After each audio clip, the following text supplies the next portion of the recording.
Hey guys! Tonight we're drifting back to a forgotten railway town, where train whistles sound like sirens in a dream, and the air smells like wet leaves and rust. You're staring out the window of a freight car that hasn't seen a cleaning crew since the Cold War, your legs curled beneath you, your fingers tracing faded graffiti that reads, "Beware the rider." Beside you, Logan's trying to warm up a gas station burrito on a camping stove you probably shouldn't trust. You're 17, in love, and, yeah, completely and utterly in over your heads. So, before you get comfortable, take a moment to like the video and subscribe, but only if you genuinely enjoy what I do here. Tell me where you're watching from and what time it is in your corner of the world. I always love seeing the global roll call in the comments. Now, dim the lights. Maybe turn on a fan for that soft background hum. And let's ease into tonight's journey together. You didn't plan to run away, not really. But Logan had that kind of energy that made everything feel urgent and cinematic. He was the kind of boy who'd pick flowers from other people's gardens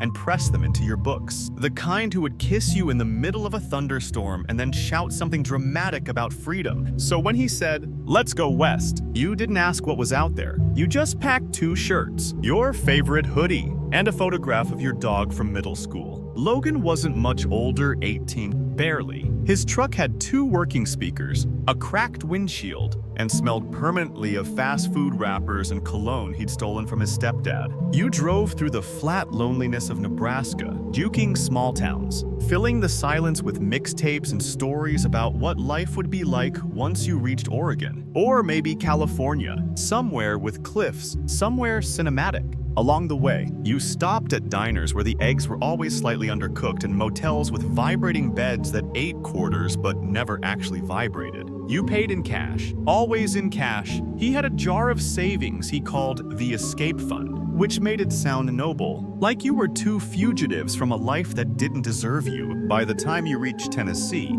the gas money had dried up. So had the smiles. You spent 2 nights in the back of an abandoned barn near a town called Millstone Creek, a place that looked like it had been built from leftover pieces of a Norman Rockwell painting. There was a diner, a gas station, and not much else. Just the sound of cicadas and trains groaning across the rails in the distance. You still had your journal then. You remember writing things like, "I think the sun is smaller here, and maybe happiness is just the right kind of silence." You were trying to romanticize the hunger, the cold, the damp socks that never fully dried. There's a little-known fact about runaway teens in the 90s. They often relied on freight trains for long-distance travel. Historians still argue whether the rise of disposable cameras or the spread of punk zines played a bigger role in creating this mythos of the beautiful drifter. But in reality, most kids who tried it weren't rebels. They were just broke. One evening, while sitting on the edge of the tracks eating peanut butter from the jar with your fingers, Logan said he'd heard about a spot nearby, a shelter where the pastor didn't ask questions and sometimes even had leftover spaghetti. The name made you laugh. Heaven's Ladder, like something from a Lifetime movie. But you nodded. That night, you curled up in a patch of long grass behind the woods near Fox Hollow. Logan told you he was thinking about proposing once we got to the ocean. He said he didn't have a ring. Of course, just a washer he'd filed down into a circle and tied to a bit of red thread. You cried, not because of the proposal, but because someone still believed in a future when your whole body felt stuck in an abandoned chapter. And then came the rain. Cold, angry Tennessee rain. It soaked the cardboard you'd laid beneath your sleeping bags. You huddled closer, fingers interlocked, and tried to ignore the thunder rolling like distant gunfire. The shelter could wait, Logan said, just one more night out under the stars. You didn't realize it then, but that would be your last night of peace. Here's your quirky historical tidbit for the evening. In the 1930s, some hobos believed that if a dog barked 3 times near a rail yard, it meant the train would be late. Others swore by chalk symbols to warn of dangerous towns. Logan joked once that he wanted to invent his own, maybe a banana doodle that meant decent people. Bad coffee. You wish he'd gotten to make that chalk mark somewhere. But the truth is, neither of you really had a map. You had hope and hunger, and an old Polaroid of a Nebraska sunset that you kept in your backpack like a compass. And now, the train's whistle sounds again. Long and low. A warning. A lullaby. Maybe both. By the time you reach Millstone Creek proper, your legs ache in places you didn't know could ache, and Logan's hoodie smells more like wet mulch than cotton. The town appears out of nowhere just after a bend in the cracked road, like it was placed there as an afterthought. One corner gas station, one white steepled church, and a single diner with a faded sign that reads, Mavis's Home Cookin'. Est, 1952. The kind of place where every booth has duct tape on the seats, and the menu hasn't changed since Eisenhower was president. You sit at the counter, sticky with decades of syrup ghosts, while Logan asks the cook, an older man with the permanent scowl of someone who's lost a bet with life if there's work. He doesn't even look up, not unless you know how to milk a dead cow. The cook grumbles, sliding you 2 mugs of weak coffee that taste like something wrung out of an old sock. It's not exactly a warm welcome, but it's a welcome. The locals eye you with that slow, sideways glance reserved for city folk, or worse, kids who don't belong. And no one in Millstone Creek wears a backpack unless it's full of fishing tackle. Still, you get lucky. A woman named Dolores, with pink curlers and a beauty mole drawn suspiciously high on her cheek, tells Logan about a farmer 2 miles out who might need someone to shovel pig pens. The farmer turns out to be deaf in one ear and not too concerned about background checks. Logan takes the job. You promise to wait for him at the edge of town. For the next few days, you hang around Fox Hollow Woods with a notebook and a dented tin of peanuts. You read the same 3 pages of a borrowed library book again and again, some Civil War memoir with missing chapters and mustard stains. Historians still argue whether Union General Lew Wallace, who later wrote Ben-Hur, actually ghost wrote a few popular pulp novels under a pseudonym in the 1870s. You'd like to believe it. Everyone deserves a secret life, and you're living one now. Every step you take in Millstone Creek feels like it might echo back to Nebraska. You wonder if your dad has noticed you're gone or if your stepmother has burned your things yet. There's a cold ache in your stomach you can't pin down. Maybe it's guilt. Maybe it's the peanuts. Logan comes back every night with mud-caked boots and stories that are mostly nonsense. Like the pig that allegedly escaped and terrorized a woman on a bicycle. You laugh anyway, because it feels good to laugh, because you're still together, because this could all still work out. One evening, a girl your age appears by the shelter's chain-link fence. She's got dyed orange hair and a tattoo of a matchstick on her wrist. Her name's Val, and she says she used to ride freights with a group out of Arkansas. You ask if it's safe. She just snorts. Safe, she says, cracking her knuckles. You know what they call the space between the cars? The kill zone. So, no, not really. Val has stories. Some you believe, some you hope aren't true. She talks about train yard preachers and phantom lights that follow boxcars in Georgia. About a man who once carved tally marks into the walls of every freight car he rode. The last one had 76. You and Logan listen, wide-eyed, as if you're hearing ghost stories around a campfire. Val finishes a cigarette, then flicks it into the gravel. Millstone Creek, she says, is the last stop before the weird stuff begins. You think she's being dramatic? A little too fond of her own legend. But you remember those words later. You remember them like an omen. Here's your quirky fact for the night. Tennessee is home to a rare phenomenon called the Bell Witch Cave, a limestone cavern near Adams believed to be haunted by the spirit of a woman accused of cursing a family in the early 1800s. Visitors have reported hearing whispers, seeing moving shadows, and even being scratched. But historians still argue whether the legend was born from mass hysteria,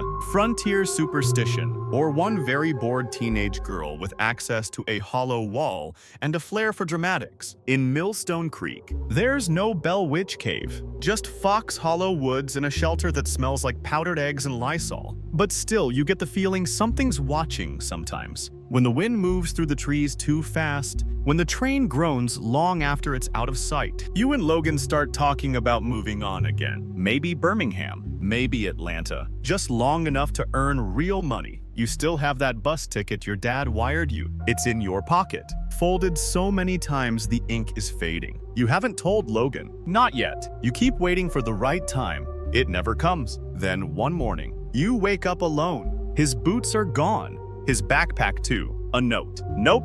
Just silence. You tell yourself he's gone to look for food, or maybe to check out the train yard Val mentioned. You wait. Hours pass. The train whistles in the distance again. This one sounds off, like it's dragging something behind it. By sunset, you know something is wrong. You wait through the night, At first, you sit on the concrete steps outside the shelter, fiddling with the threads on your sleeve and counting the minutes between passing cars, which, in Millstone Creek, means a lot of silence. Then you move to the tracks, pacing back and forth near the edge of Fox Hollow Woods, listening for Logan's laugh. His boots, even his stupid whistling rendition of Freebird that he insisted was soothing, but he doesn't come back. You curl up beneath the rusted rail crossing sign, the one graffitied with Lilith Lives in red Sharpie, and try to sleep. But every creak in the woods feels like a footstep. Every gust of wind through the hollow sounds like someone whispering your name. The next morning, you hike toward the old service road, thinking maybe he'd gone to town early. Maybe he left a message at the diner.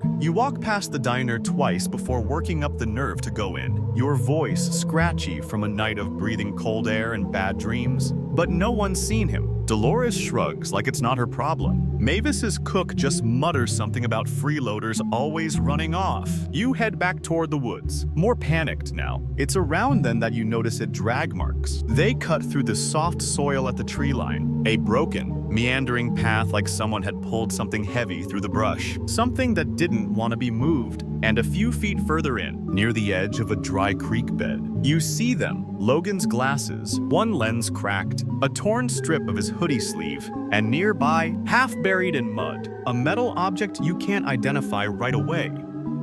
A thick, rusted rail coupling. You don't scream. You just sit there, frozen. In the 90s, most small-town police departments weren't built for homicide investigations, especially not ones involving transients. That morning, the train engineer who spotted the body thought it was a deer at first. He radioed it in with a shaky voice, then refused to walk back for a closer look. Too much blood, he said later. When the Millstone County Sheriff's Office arrived, they found Logan face down, his head caved in, the back of his jacket soaked through. His fingernails were broken, he'd fought. There was a smear of blood across one cheek, like someone had wiped something from his face and then changed their mind. In his pocket was a crumpled receipt from the diner. On it, a handwritten note. For Megan, be safe. It's the kind of thing that should feel sweet. It doesn't. They bag his body, tape off the tracks, but there's no sign of you. Not a footprint, not a phone number, nothing but your name written in rushed ink.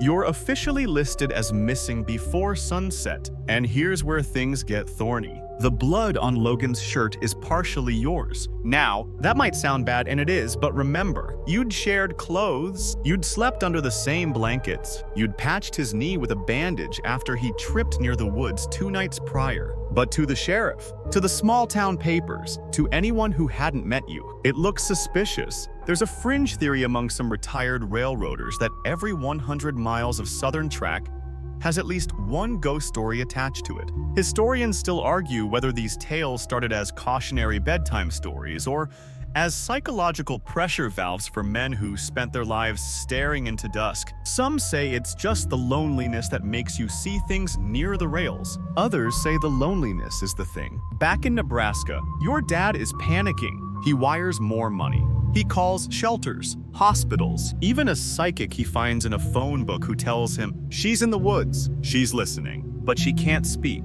He doesn't sleep for 3 nights. Meanwhile, Millstone Creek becomes a swirling pot of gossip and theory. She ran because she did it. No, she's the next victim. The boy was just the start. She never existed at all. It doesn't help that the shelter's guest log was water damaged. Your signature blurred to the point of guesswork. You were already a ghost. And Logan.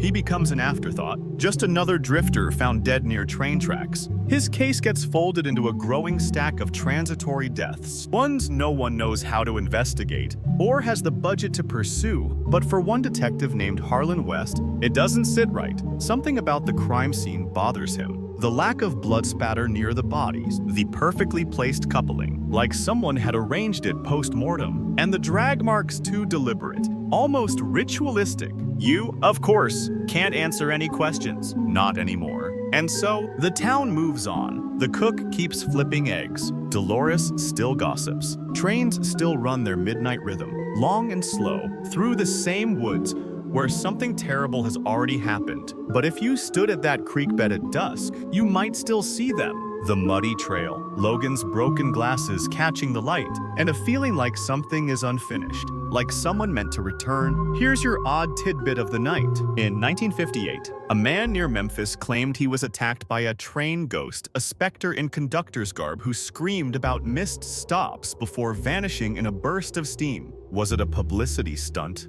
Probably, but if you ask the old-timers along the rail lines, they'll say the trains remember things. They carry more than just freight, and tonight, one of them is still carrying your name. You wake up cold, stiff, and farther south than you remember. There's a sour metallic taste in your mouth and pine needles caught in your hair. Your hands are scraped. One of your shoes is missing, and something inside your shoulder feels wrong.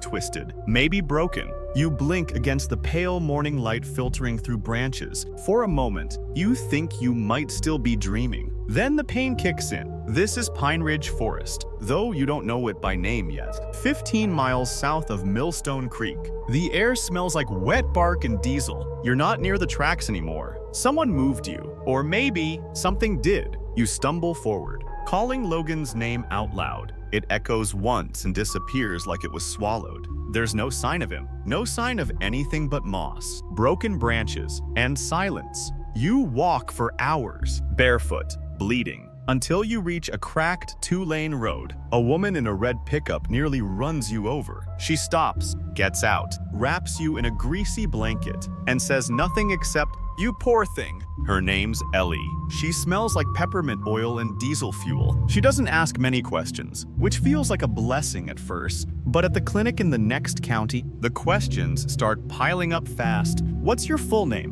Where were you coming from? What happened to your boyfriend? Why is there blood under your fingernails? You try to answer. You do, but your voice is thin, brittle. You keep shaking. And when they draw your blood, you pass out cold. Here's your mainstream historical fact for tonight. In 1874, the Tennessee Children's Home Society opened in Memphis, one of many across the U. That later became infamous for trafficking babies under the guise of adoption. By the 1940s, thousands of children had been sold, their real identities erased. Historians still argue whether Tennessee's entire foster care system ever fully recovered from that era, or if the ghosts of those records still echo through today's missing persons databases. You're not a baby, but your name still disappears from the system. The clinic takes your fingerprints. They don't match anything. No license, no state ID, and since you'd given a false name at the shelter just to avoid attention, no one in the official system knows who you are.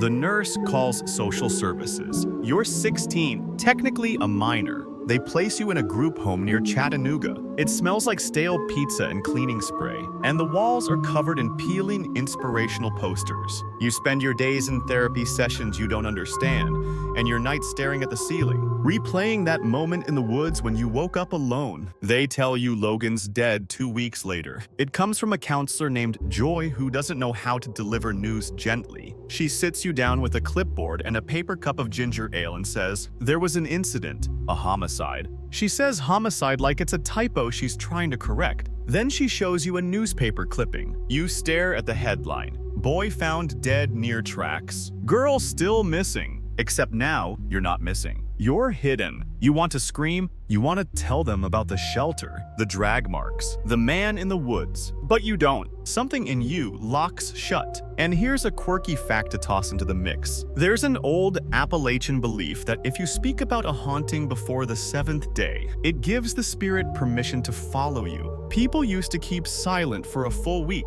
after witnessing anything strange just in case. You don't believe in ghosts, but still, you keep your mouth shut. Time passes. You start drawing, in charcoal, mostly. At first, it's just shapes, trees, tracks, the back of a boy's head that might be Logan's or maybe your own mind playing tricks. Then you draw a face. It's long, narrow, with hollow eyes and a rail conductor's cap that you're sure no one ever wore in real life. You pin it on the corkboard above your bed. No one asks. No one ever does. And this is the part where the story might have ended. Where you disappear into the foster care system. Grow up, change your name, never speak of it again, but something happens. At a truck stop 5 counties over, a man named Hector Ruiz is picked up for stealing a case of beer and threatening a clerk with a wrench. It's not a big story. Not yet. He's gaunt, sunburned, and mumbles about riders of the rails and protecting the purity of the line. The sheriff doesn't think much of it until Ruiz starts talking about a boy and girl in Tennessee, a freight car,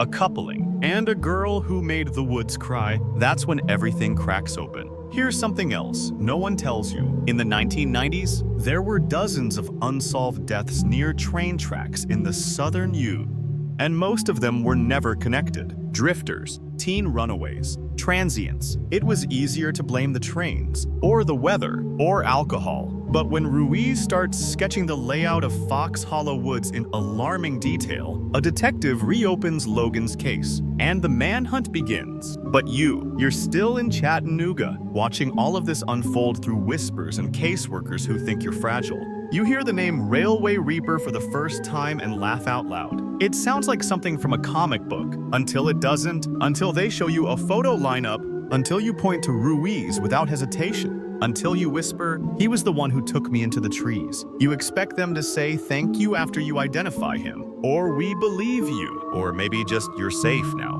But the detective, Harlan West, the one with the tired eyes and nicotine-stained fingers, just leans back in his chair and exhales like someone handed him a 1,000-piece puzzle with no corners. "You sure it was this guy?" he asks. Tapping the photo of Ruiz, you nod. He nods too, but slower, less certain. There's a pause long enough for you to count the ceiling tiles. Finally, he says, "You know he thinks he's doing God's work, right?" You stare at him. What does that even mean? Harlan slides a folder across the table. Inside, grainy photos of train yards, scrawled journal entries written in Sharpie on torn Bible pages, and a map of the South covered in red pins. At least 18 states, nearly 30 incidents, all near tracks. He calls them purifications. Harlan says he thinks the rail line is holy. It sounds absurd, like a villain origin story that never made it out of the writer's room. But Hector Ruiz isn't fiction. He's real. He's confessed to 11 murders so far, each one a drifter,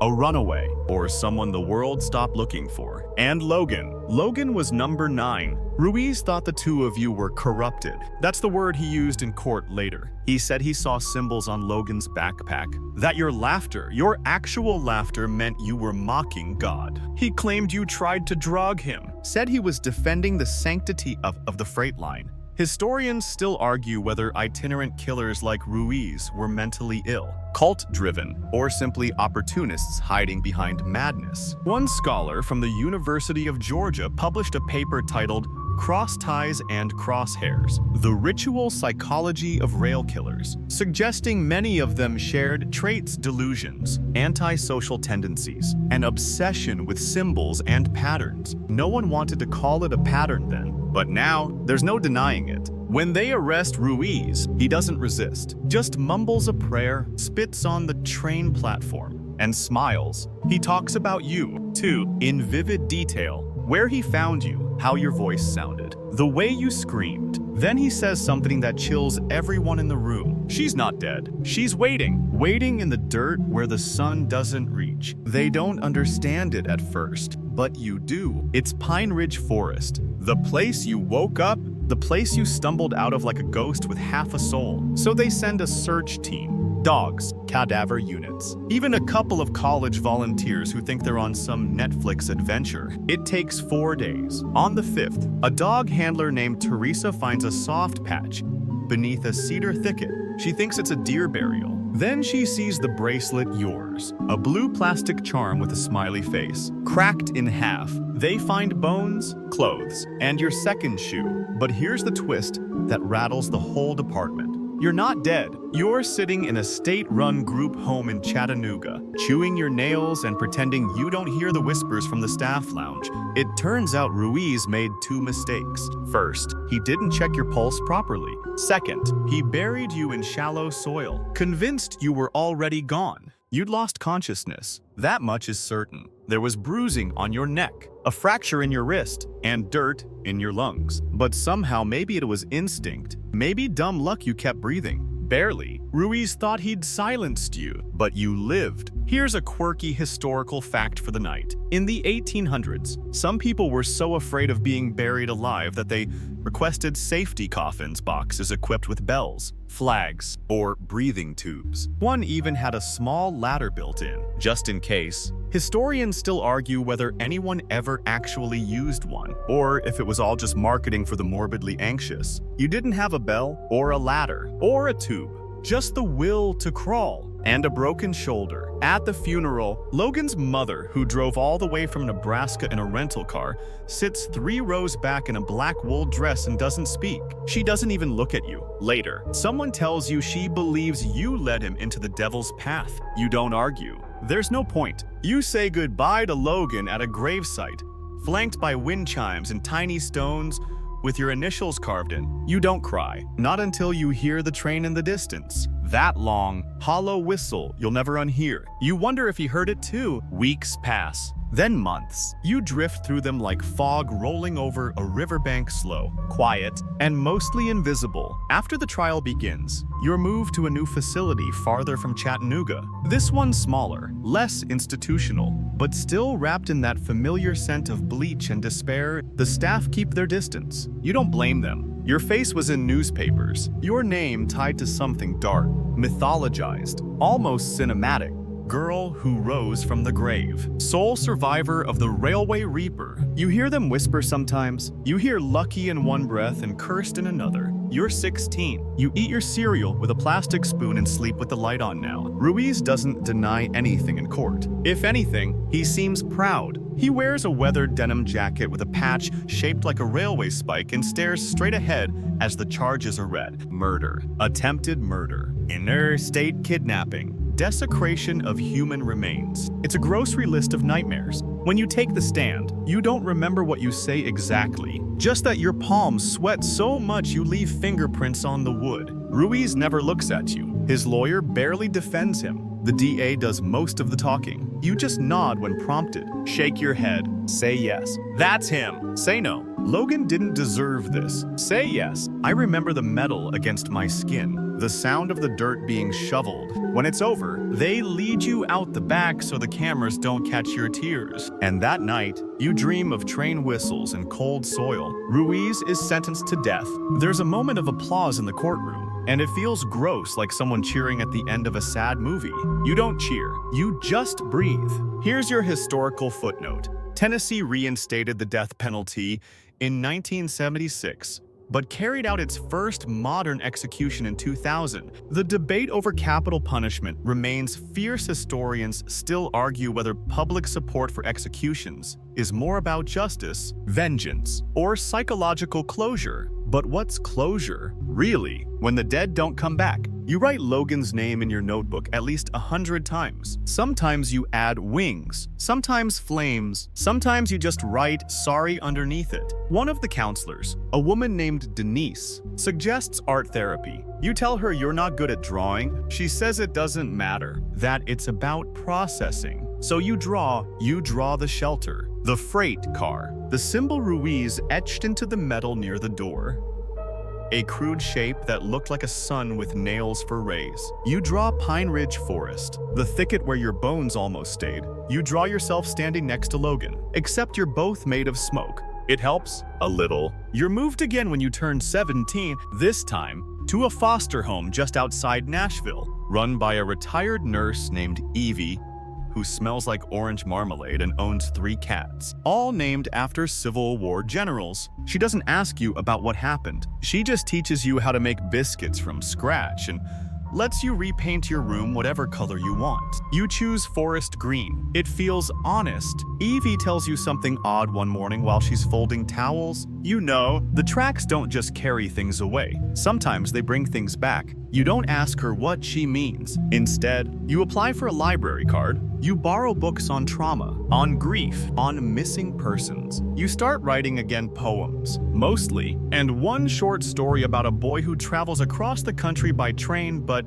forgets his name somewhere in Alabama. You enter it into a statewide competition. You win second place. It's not healing exactly, but it's something. Here's a quirky historical tidbit to round out this chapter. In the early 20th century, American hobos developed an actual coded language, a system of symbols chalked onto fences, trees, and signs to communicate warnings and tips to fellow travelers. A circle with 2 parallel arrows meant get out fast. A cross signaled safe to sleep here. A cat drawn on a fence post. Kind-hearted woman lives here. Historians still argue whether these codes ever saved lives, or if they were more about the hope that someone out there was looking out for you. You look out for yourself now, but you still notice symbols. Train whistles still make you flinch. Diesel still makes your stomach twist. But you're not the girl in the woods anymore. You're the one who crawled out. It's been nearly a year since Logan died. Spring has returned to Tennessee.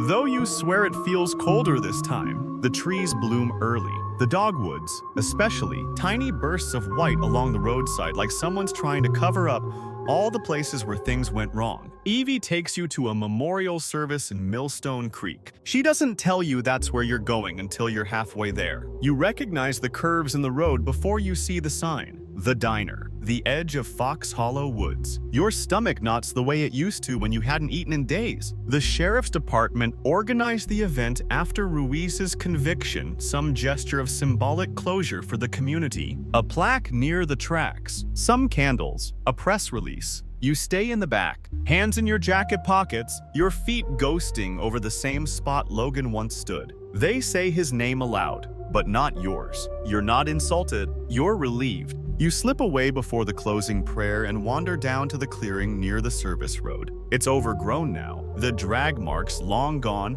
the trees thicker than you remember. You kneel, press your hand to the earth, and whisper, "I'm still here." No answer. But that's okay. Here's a historical nugget for tonight. There's a tree in South Carolina known as the unmarked grave oak. Local folklore says it grew atop the grave of a young woman who vanished during the Civil War. For decades, people left pennies and carved initials into the bark to keep her company. Historians still argue whether the tree's story has any truth or if it simply gave people a way to feel like the forgotten weren't forgotten. You leave a penny at the base of a tree near Logan's last spot, just in case. Back in Nashville, life begins to develop shape again. Routine. You volunteer at the library 3 afternoons a week. You answer phones, restock shelves. You even help plan a true crime in American history display. Although no one there knows your connection to the theme. You avoid the section on rail murders. You're accepted into a GED program. Then a writing workshop.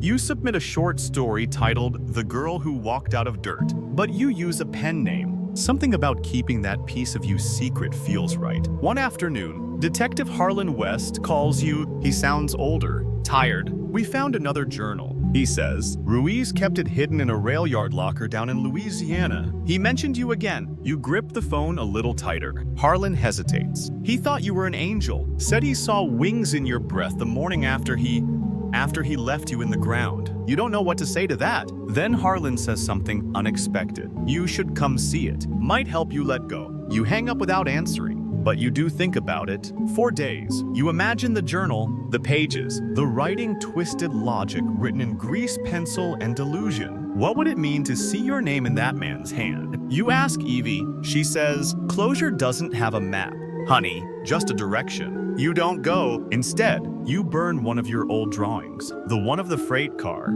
You stand over the kitchen sink and watch the ashes swirl down the drain. It feels reckless and healing and terrifying. Here's a fringe fact that sticks with you. Some 19th century railway workers believed that every train carried a spirit seat, an invisible place where a ghost could ride unseen. It was considered bad luck to sit in it. Some conductors even left the seat empty out of respect. Historians still argue whether this was superstition or subtle rebellion against the ever-growing mechanization of life. You wonder if the car you rode in still carries something. Not a ghost. Exactly. Just memory. On your 17th birthday, Evie bakes a pie instead of a cake. You eat it on the back porch with a blanket wrapped around your shoulders and your bare feet up on a milk crate. It starts raining halfway through, but you don't move. You like the sound of it. You always have. Later, alone in your room, you pull out a letter you started months ago. It's addressed to Logan. You finish it with, "I kept walking. I hope that counts for something." You fold it, tuck it inside a second envelope, and write only one word on the outside, gone. Then you burn that too. You're 18 now. It happens quietly, just another Tuesday. No confetti, no balloons, not even a real cake this time. Evie gives you a gentle hug in a ceramic mug that says, "Don't make me use my teacher voice." You don't get the joke, but you laugh anyway. On paper, you're an adult. The system files you under aged out. And with that, you inherit a manila folder full of records, transfer forms, and a discount bus pass. You tuck it all in a canvas bag and stare at the window on the ride into Nashville, thinking how strange it is that survival doesn't come with a soundtrack. Just wind, just silence, just the occasional screech of brakes that makes you flinch. You don't go to college, not yet. You apply for jobs instead. Mostly night shifts, inventory, data entry, cleaning crew. Anything quiet, anything that doesn't ask you to smile too much or explain the scar near your jaw. One manager asks if you're reliable. You say, "I buried myself once and came back." He doesn't laugh. You don't either. You land a job at a storage facility on the edge of town. Rows of metal doors, cameras in every corner, the kind of place no one notices until something goes missing. Your boss is a wiry man named Curtis, who wears denim shirts with cartoon wolves on them. He pays you under the table,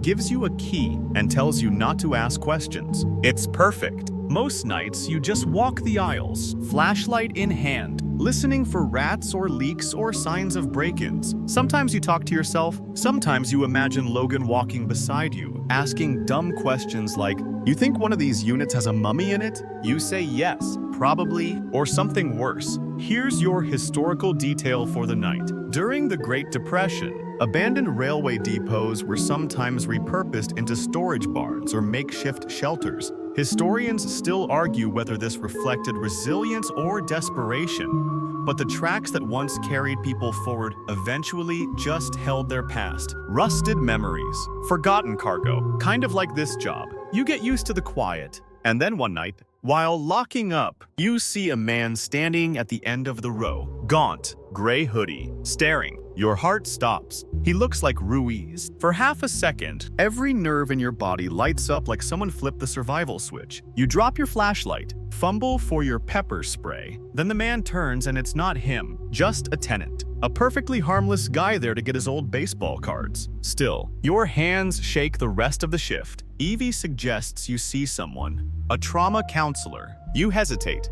Then you say yes. The counselor's name is Leah. She talks like a librarian and lets you bring coffee to your sessions. She has shelves lined with books on loss, fear, and something called post-traumatic growth, which sounds like a fancy way of saying, "Congratulations, you didn't die, now what?" She asks if you dream often. You tell her yes, but they're quiet dreams, like old films when the sound turned off. You're always walking beside the tracks. Sometimes you see Logan, sometimes you see the woods. Once, you saw yourself, younger, waving from the window of a moving freight car. Leah nods, writes something down, and says, "You're remembering things in layers. That's normal." What she doesn't say, but you can tell she's thinking, is that it's remarkable you're remembering it all. One night after therapy, you go home and dig out the journal you started in Chattanooga. You flip past the first entries, the ones written in shaky letters, half drawings, half confessions, and start a new page. You write, "The tracks don't end.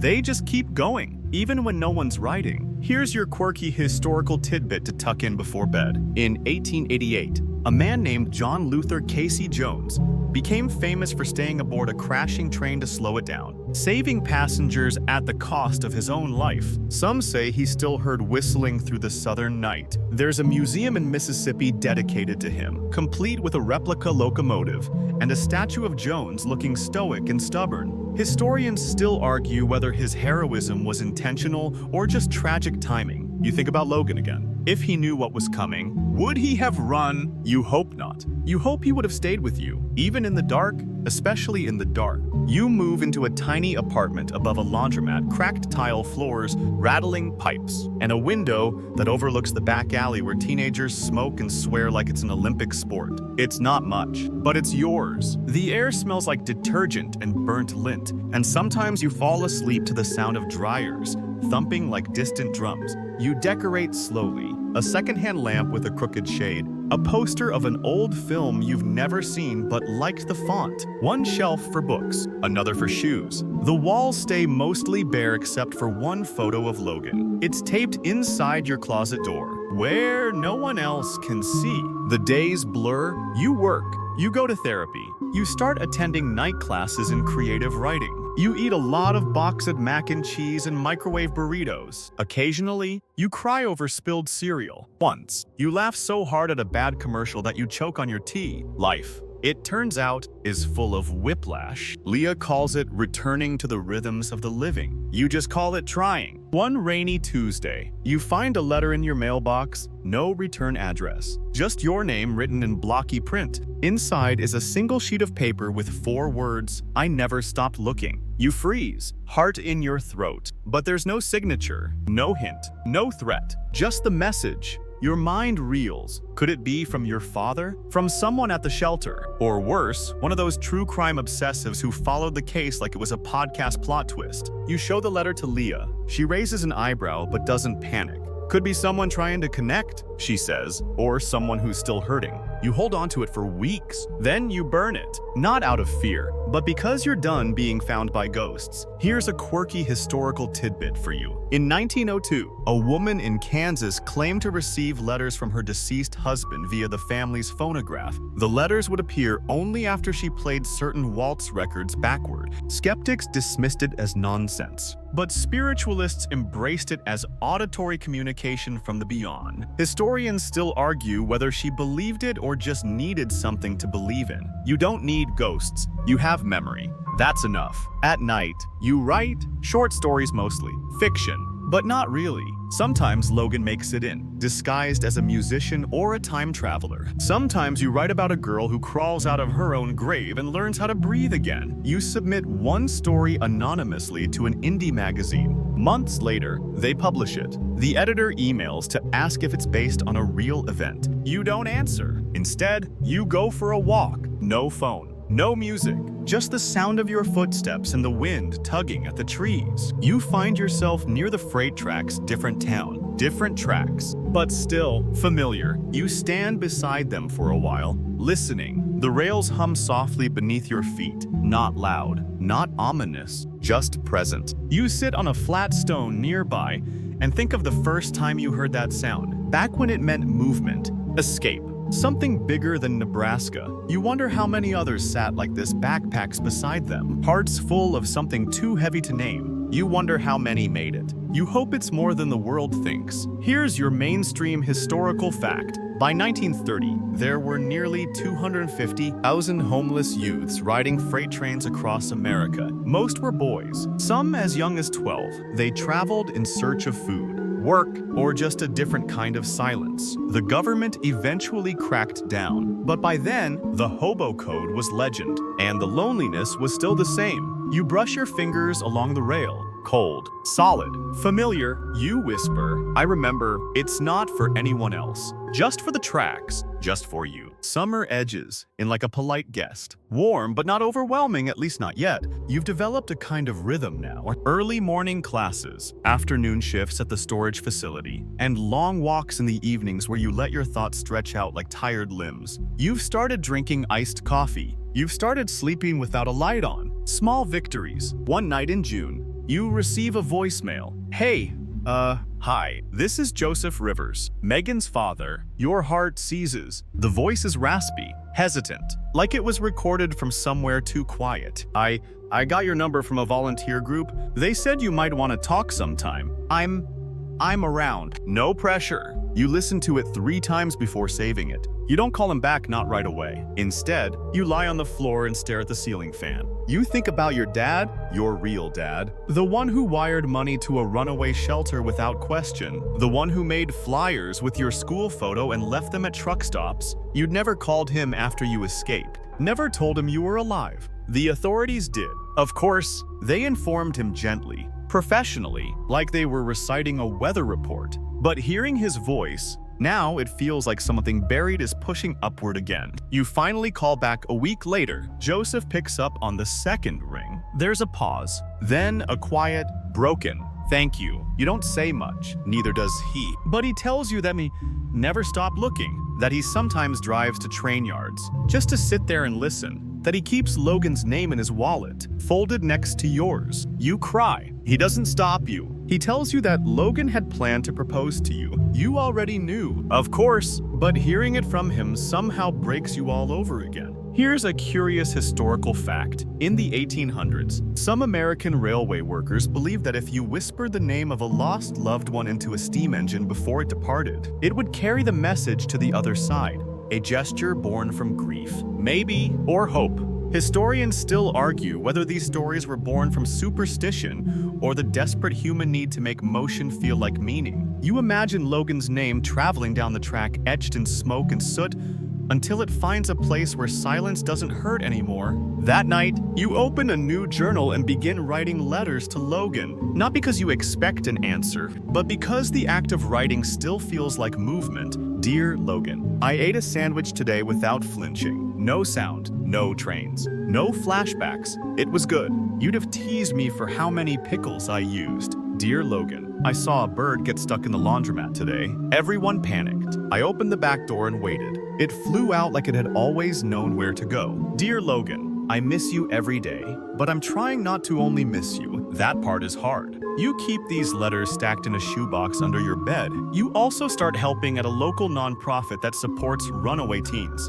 It's awkward at first how much to share, how much to hold back, but you find your rhythm. You tell them it's okay to ask for help, that needing someone isn't weakness, that sleeping outside it doesn't make you unworthy of warmth. One girl, her name is Cass, asks why you volunteer. You tell her the truth. Because someone once thought I was dead, and I need to prove them wrong. Over and over. She nods like she gets it. Cass reminds you of yourself a little. Same haunted look, same cracked humor, same instinct to flinch when someone moves too fast. You give her your number. Here's your quirky tidbit before bed. In 1965, a stray dog in Moscow was accidentally loaded into a freight car and traveled over Flonay, 200 miles across the Soviet Union, before being found and adopted by a rail worker. He named the dog Pribaltika after the station. To this day, train engineers in that region leave scraps of food near the platforms for Pribaltika's kin. Historians still argue whether the story is fact or legend,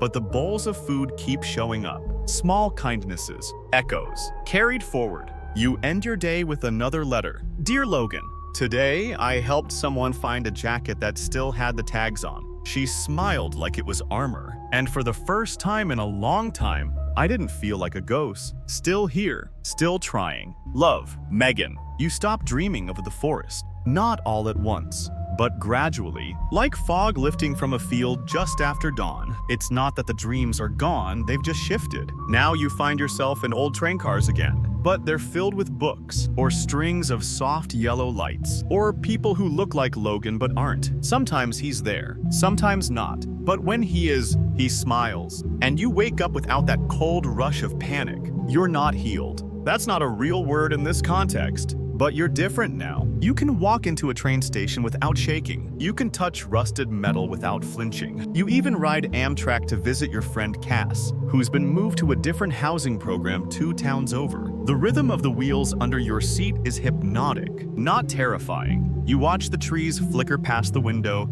and let yourself breathe in time with the track. That night, after the visit, you write your shortest letter yet. Logan, I took the train today. I didn't disappear. You tack it to your wall. At the nonprofit, you help organize a clothing drive. You sort jeans and shoes, fold jackets into neat piles, and try not to overthink the labels. Sometimes it hits you how these everyday items could mean everything to someone sleeping outside. You remember the red hoodie Logan wore every day? The frayed sleeves, the way he used to roll them up like it made him look older. You stop for a second and just hold a jacket in your hands, the fabric warm from the sun through the windows. You think, someone's going to wear this, and maybe they'll make it. Maybe they'll keep walking. You leave a note in the pocket. You are not forgotten. And here's tonight's odd historical fact. In the 1870s, British rail companies issued special third-class parliamentary tickets that were intentionally uncomfortable. No windows, no cushions to discourage the poor from traveling too often. The backlash led to reforms, and eventually, more humane transport for working-class passengers. Historians still argue whether those changes were about decency or just better PR. Sometimes you wonder about the world's capacity for change. Sometimes you wonder if remembering pain is enough to prevent it. Most days, you settle for making the present slightly better for someone else. Detective Harlan West calls again. They're closing the last of the Ruiz cold cases. He says one of the victims finally got identified. Been 20 years. You picture a girl, maybe your age back then, laughing somewhere near a freight line with someone she trusted, someone who didn't get to come back. Her name was April. She had a brother who never stopped searching. You don't know why Harlan tells you this. Maybe he just needs to say it out loud. Maybe he thinks you're a kind of ledger now, someone who holds the names. You ever want to write about it? He adds. I think people would listen. You don't promise him anything, but you do write April's name down on the back of an envelope. Fold it once, then again, then place it inside your shoebox of letters. You light a candle that night. No prayer, no ceremony, just flame, just silence, and the smell of wax. Later, at the laundromat downstairs, you strike up a conversation with a man in his 60s wearing a world's okayest grandpa shirt. He's folding towels and humming a Johnny Cash song. You mention trains. Somehow it just slips out and he tells you about the time he rode a boxcar in the 70s. For fun, just one time. Ended up 2 states away with no shoes and a sunburn. You ever ride one? He asks. You pause, then smile. Just once. You say, didn't get very far. He chuckles. That's the best kind. You leave with your clean clothes and that strange, sweet ache of connection that sneaks up on you sometimes. Like the universe nudged someone into your orbit, just long enough to say, you're not invisible. Here's a final tidbit for this leg of the journey. In Japan, some rural train lines continue operating with only 1 passenger per day students, elderly citizens, even solitary farmers, because the government believes access matters more than profit. Historians still argue whether it's a kindness or inefficiency, but to that one person waiting at the station each day, it probably feels like everything. You sit at your window that night and watch the city below hum with quiet lights. Somewhere, a train is moving through the dark, not haunted, not cursed, just steady. And you're here, alive,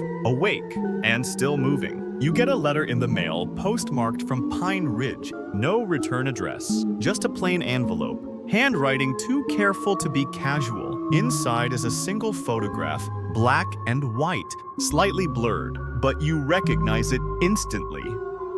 Fox Hollow Woods, the clearing near the dry creek bed where Logan's body was found, the same spot you once crawled out of. There's something different, though. In the center of the clearing is a small stone cross, hand-carved, unlabeled. You flip the photo over, 3 words scrawled in pencil, for both of you. You sit with it for an hour, maybe more, then you tuck it into your shoebox of letters. Close the lid, and don't speak about it for days. When you finally mention it to Leah, she asks, how does it make you feel? You think for a moment, then say, like someone else remembers him. She nods, and you realize that's all you've ever really wanted. Not justice, not revenge, just remembrance. That the boy who called you sunflower and proposed with a washer on a red string didn't vanish completely. Here's a curious historical footnote. In rural Ireland, there's a tradition of keening stones, small, unmarked stones left in hidden corners of woods or fields for loved ones who died far from home. The idea was that if a soul didn't get proper burial rites, the stone would anchor their memory. Historians still argue whether this was rooted in grief or guilt, but many of the stones remain today quiet markers for people whose names were never carved in marble. Logan has a grave now, a headstone, a place with dates and flowers, and even a plastic solar lantern someone nailed into the dirt. But maybe this cross in the woods, this quiet, hidden thing, is the real marker, the one that understands. You spend the following weekend painting. It's something new, something you've never really tried. You set up on your balcony, feet tucked under you, canvas propped on a stack of milk crates. You paint the woods from memory, not just the trees, but the exact texture of the leaves, the pattern of the light where it filters through. And this time, Logan's in the picture, not the Logan who died, the Logan who laughed, who whistled off-key, who walked beside you with his hoodie strings trailing like streamers. You don't paint his face in full, just enough to know it's him. Evie stops by mid-afternoon with sandwiches and lemonade. She sees the painting and says nothing at first. Then she touches your shoulder gently and murmurs, "That's real love." You know, you nod, you don't trust your voice. Here's your mainstream fact tonight. In 1981, the Vietnam Veterans Memorial was unveiled in Washington, D.C. Its minimalist design, a long, black granite wall with 50,000 names, was controversial at the time, but it became one of the most visited memorials in the world. Historians still argue whether it's a monument to loss or to survival, but visitors say it feels like both. Your painting feels like that, too. A line between grief and gratitude. Cass visits you again. She's changed stronger, more centered. She wears her hair differently and talks about her dream of becoming a social worker. You sit on your couch eating microwave popcorn and watching true crime documentaries together, making sarcastic commentary the whole way through. At one point, the narrator says something dramatic like,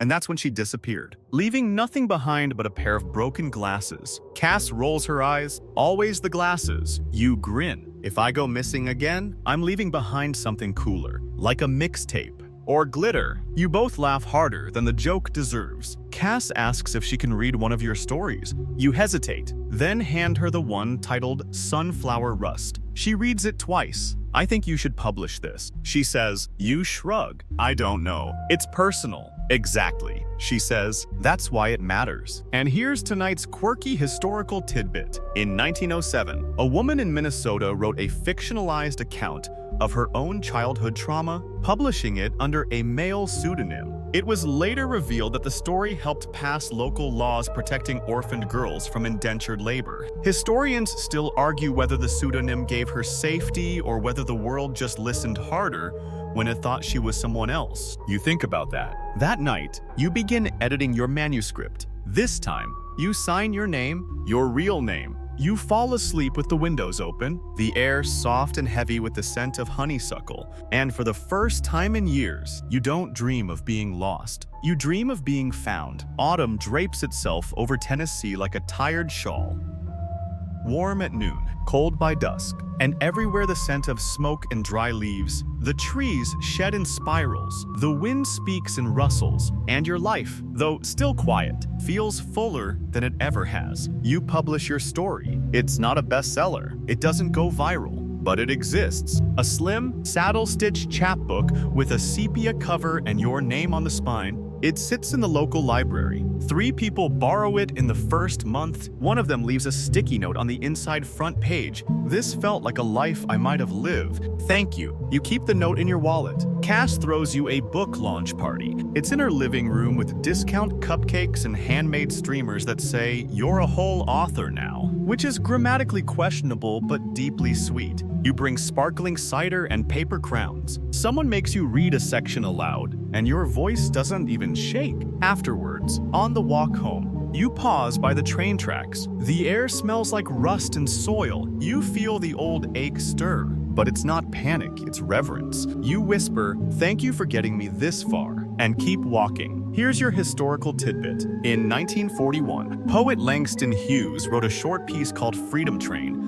that imagined a magical locomotive carrying liberty across the country. It was adapted into school performances and wartime morale projects. Historians still argue whether it was propaganda or poetry, but for many, it became a symbol of motion toward justice. You think Logan would have liked that. Maybe he'd have rolled his eyes. Maybe he'd have written a punk rock version called The Freight of Freedom. In late October, you receive another letter, this one with a stamp from Nebraska. Your father. The envelope is thick. Inside, a birthday card, a photo of your childhood dog, older now, but alive, and a short note. "I'm proud of you. I never stopped being proud. Come home whenever you're ready." You sit with that for a long time. You'd imagined returning so many ways ghost-like, ashamed, triumphant, tragic. But now, you just feel steady, like you could walk through that front door and not flinch at the silence. You book a ticket for Thanksgiving. The train ride takes 8 hours. You bring snacks, headphones, and a notebook full of half-finished letters to Logan. You don't write on the journey. You just stare out the window as the landscape shifts: gold fields, skeletal trees, the occasional water tower. The same country you ran through years ago, but now it feels slower, softer, At the station, your father waits beside a vending machine, holding a paper sign with your name on it like he's afraid he might miss you otherwise. His hands tremble when he hugs you. He smells like laundry detergent and old wood. You stay for 4 days. He cooks too much food. You walk the old neighborhood, visit your high school, your old room, the dog park. Some things have changed, some haven't. The town feels smaller, like it shrank the second you grew up. On your final morning, he finds the courage to ask, "Do you want to visit Logan's family?" You say yes. They live in a pale blue house with wind chimes on the porch. His mother opens the door like she already knew you'd be there. She hugs you. No speeches, no blame. Just arms that hold on a little too tightly. Inside, she shows you a box, Logan's sketchbook, a handful of notes, a mixtape labeled "For the Road," and the washer ring still tied to its red thread. You hold it in your palm. It feels warm somehow. He loved you. She says, "I loved him too." You reply, and it's the easiest thing you've ever said. Here's your fringe fact. Some indigenous tribes in the Pacific Northwest carved memory sticks, small wooden totems that held not names, but stories carried in pockets, burned after death, or buried beneath trees. They weren't graves, but echoes. Historians still argue whether these tokens were ceremonial or deeply personal. Either way, they meant someone lived, someone mattered. You don't take the washer ring with you. You leave it on Logan's grave, but you do take the mixtape. Back in Tennessee, you finally listen to it. The songs are scratchy, eclectic, mostly punk, some folk. One slow instrumental track you don't recognize but play 3 times. You fall asleep to it, and for the first time in a long time, the train in your dreams doesn't vanish into the dark. It arrives, the doors open, and you step off. You wake up one morning with the strange, unshakable feeling that something has shifted. Nothing obvious, no phone call, no note slipped under the door. Just the quiet certainty that you're further from the woods than you've ever been. And the best part, you don't need to check behind you to know it's true. You spend that morning rearranging your apartment again. You move the bookshelf. You hang a small wind chime by the window. You even finally take the shoebox of letters from under your bed and place it gently on a shelf. Not because the grief is gone, but because it's lighter now, because you don't have to hide it anymore. Then, you do something unexpected. You take the train. Not just a short ride, a trip. You book it west, back toward the edge of the country where you and Logan once dreamed of going. Oregon. The cliffs, the cinematic version of freedom you both imagined in a gas station parking lot. This time, you don't hitchhike. You don't ride boxcars. You ride above the rails, legally, with a window seat and a paperback novel you barely touch. You pass through towns with names like Ember Falls and Juniper Ridge. You see fields blur into forests and forests give way to mountains. At night, you fall asleep to the rhythm of the rails, soft now. Not haunting, familiar. When you arrive, the Pacific wind hits your face like a whisper. You walk the boardwalk near the coast, salt on your lips, a hot drink in your hands. You sit on a bench and open your notebook. Not to write Logan a letter this time, but to start something new. A story about a girl who gets on a train she thinks is heading away from her life, but ends up taking her straight into the heart of it. You title it Pine Ridge Doesn't Burn. You smile. Here's your mainstream fact.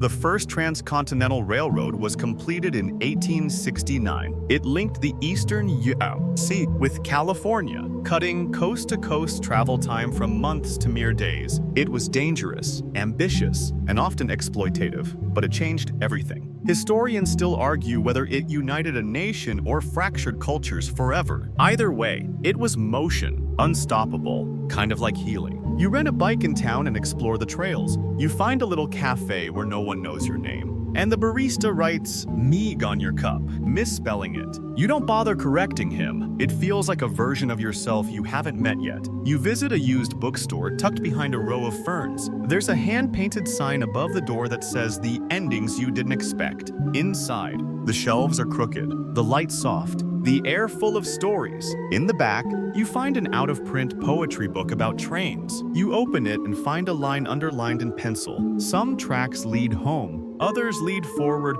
but all of them carry ghosts. You buy it. That night, you write Logan one more letter. The last, maybe, maybe not. Dear Logan, we made it. Oregon. You said it would smell like salt and firewood. And it does. I wish you could see it, but maybe you can. You're in every step I take. Love. Megan, you fold it. Press it into the pages of the poetry book and leave them both on the bench overlooking the sea. Maybe someone else will find it. Maybe not. But it's out there now, free. Here's a strange little detail for the dreamers. Some modern train engineers swear they can feel the ghosts of accidents passed in the rails. Not in any supernatural way, more like a weight in the metal, a hum in the cabin, a memory embedded in steel. Historians still argue whether it's physics or imagination, but the rails remember. That much feels true. As the sun sets over the Pacific, you stand at the edge of the cliffs and let the wind move through your hair, no longer hiding, no longer running.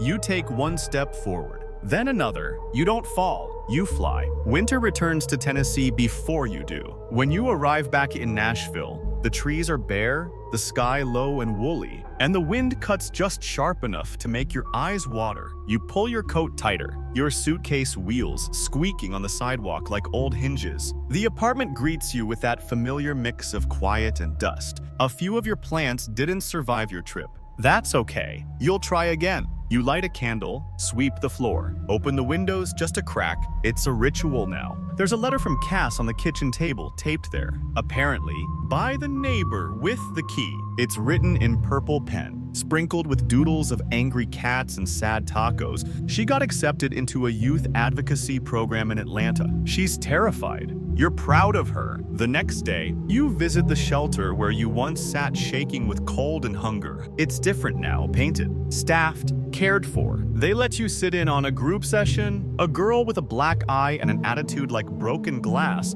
asks you what happens after the train ride.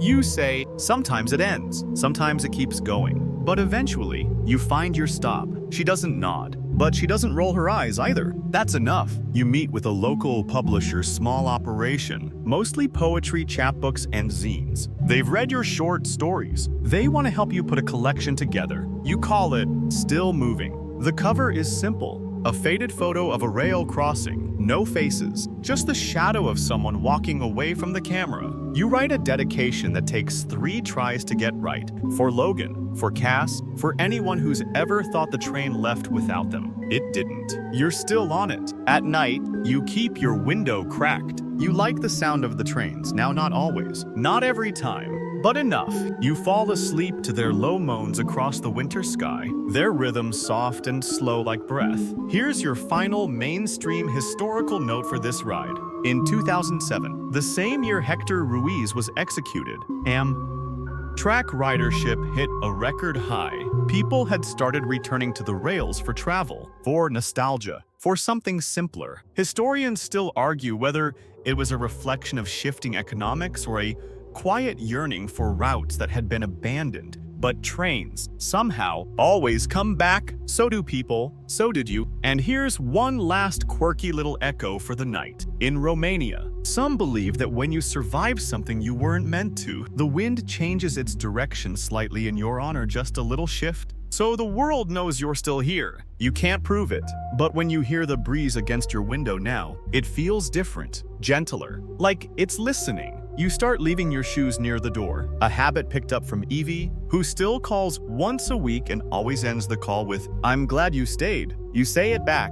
You find joy in smaller things now. Toast with Thea's too much butter, the smell of paperbacks, tea that's the exact right temperature. You laugh more. You write daily, and when you walk by the train tracks, you don't think of endings, you think of arrivals. You think of how far you've come. You think of Logan, not as the boy you lost, but as the boy who helped carry you here, to this moment, to this breath. And now, you